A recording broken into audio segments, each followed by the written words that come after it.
Hello ground, it's American 2045. We got a Mayday, Mayday, Mayday. There's a fire in the back of the aircraft. Start the fire rescue. American 2045, you got it. And American 2045, you just pushed off 22, right? American 2045, where are you parked? Bravo 27. Thanks, they're on their way. Hello, ramp Alaska 877, ready to push off of Bravo 19. Alaska 877, ramp, good morning. Push approve onto Mike 3. Disconnect beamer gate. Push approve Mike 3 will disconnect the beam R gate, Alaska 877. Just confirm American, that D27, you got rescue coming? Yes, they've already called our red phone. I can see them exiting the fire department just off your right-hand side. They should be there in 2 minutes. Okay, Bravo 27, thank you. You got it. Ramp Alaska 877.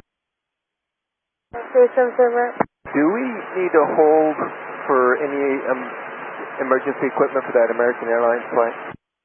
You shouldn't have to.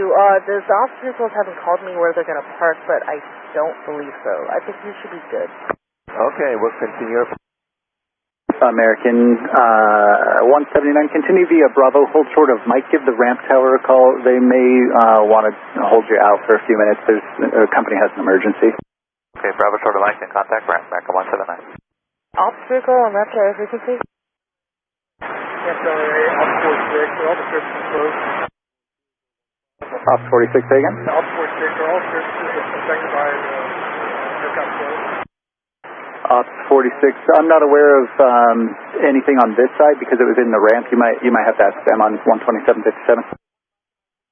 Charlie ramp 46 are all the services going into Mike 1 closed. Ops 46. Not as far as I know, but that's not my control, so you'll have to ask the ramp. Ops 36. Yeah, what's going on here? Do I need to hold any aircraft or what? Okay, so I need to hold Japan Airlines because they're trying to push off of 11.